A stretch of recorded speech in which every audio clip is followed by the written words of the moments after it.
राधे राधे, जय श्री कृष्ण। दोस्तों, मेरी चैनल यूट्यूब पे आपका स्वागत है। गीता का प्रथम अध्याय पाठ का महत्व और क्या लाभ होता है। श्री गीता उपनिषद के सार से महाभारत के युद्ध के समय रणभूमि में भगवान श्री कृष्ण ने अर्जुन को जो ज्ञान दिया था वह गीता में बताया गया है। गीता में ऐसी बहुत सी बातें हैं जो मनुष्य को जीवन की कई कठिनाइयों को आसान बनाती है। इतना ही नहीं होता, गीता पढ़ने पर मनुष्य को बहुत सी नई जानकारी भी मिलती है। तो गीता के पहले अध्याय के पाठ का महत्व जो बताया है वही यहाँ आपको लिए प्रस्तुत है। लेकिन गीता के पहले अध्याय का महत्व को जानने से पहले जान लीजिए कि श्रीमद् भागवत गीता के प्रथम अध्याय की खास बातें। गीता के पहले अध्याय का नाम अर्जुन विषाद योग है। इस अध्याय में कुरुक्षेत्र में मैदान में उपस्थित बंधुओं और संबंधियों के सामने देखकर अर्जुन के मन में उठे विवाद और मन स्थिति का वर्णन किया गया है, जिसे संजय धृतराष्ट्र को बताते हैं कि गीता का प्रथम अध्याय का महत्व। एक समय पार्वती जी ने पूछा, है महादेव जी, किस ज्ञान के बल पर आप संसार के सब लोग आपको शिव कहकर पूछते हैं? मृगछाला ओढ़े और अपने सभी अंगों में शमशान की विभूति लगाए, गले में सर्प और नरमुंडों की माला पहनी हुई हो, इनमें तो कोई भी पवित्र नहीं है, फिर भी आप किस ज्ञान से पवित्र माने जाते हैं? तब महादेव ने उत्तर दिया कि हे प्रिय, सुनो, मैं गीता ज्ञान को अपने हृदय में धारण करने से पवित्र माना जाता हूँ। इस ज्ञान से मुझे बाहर के कर्म नहीं व्यापते। तब पार्वती जी ने कहा कि हे भगवान, जिस गीता के ज्ञान की आप ऐसी स्तुति करते हो उसके श्रवण करने से कोई कृतार्थ भी हुआ है? तो महादेव ने उत्तर देते हुए कहा कि हाँ, इस ज्ञान को सुनकर बहुत से जीव कृतार्थ हुए हैं और आगे भी होंगे। मैं तुम्हें एक पुरातन कथा का कहता हूँ, तुम उसको सुनो। एक समय पाताल लोक में शेषनाग पर शयन पर श्री नारायण जी ने नैन मुंद कर आनंद में मग्न थे। उस वक्त भगवान के चरण दबाए हुए लक्ष्मी जी ने पूछा, है प्रभु, निंद्रा के आलस्य और तो उन पुरुषों को व्यापता है जो जीव तामसी होते हैं, फिर आप तो तीनों गुणों से अतीत हो, आप तो वासुदेव हो, आप जो नेत्र मुंद रहे हो, इससे मुझके बड़ा आचार्य है। नारायण जी ने उत्तर देते हुए कहा, हे लक्ष्मी जी, मुझको निंद्रा आलस्य नहीं व्यापता। एक शब्द रूप जो भगवत गीता है उसमें जो ज्ञान है उसमें आकार रूप है, ये गीता शब्द रूप अवतार है। इस गीता में ये अंग है और 5वां अध्याय मेरा मुख है, 10वां अध्याय मेरी भुजा है, 16वां अध्याय मेरा हृदय है और मन और मेरा उदर है, 17वां अध्याय मेरी जंघा है और 18वां अध्याय मेरे चरण है। गीता श्लोक ही में नाड़ियों है और जो गीता के अक्षर है वो मेरा रोम है। ऐसा मेरा शब्द रूपी जो गीता ज्ञान है उसके अर्थ में हृदय में विचार करता हूँ और बहुत आनंद प्राप्त होते हुए लक्ष्मी जी ने बोली, हे श्री नारायण जी, जब गीता का इतना ज्ञान है तो उसको सुनकर कोई जीव कृतार्थ भी हुआ है? तो सोच समझ कहो।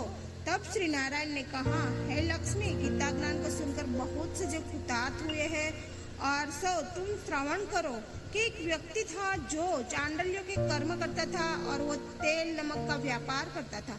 उसने एक बकरी पाली। एक दिन वो बकरी चराने के लिए वन में गया और वृक्ष के पत्ते तोड़ने लगा। वहाँ उसे एक सांप ने डस लिया जिससे वह तुरंत मर गया। मरने के बाद उसने बहुत से नरक भोगे। फिर उसका जन्म बैल के रूप में हुआ।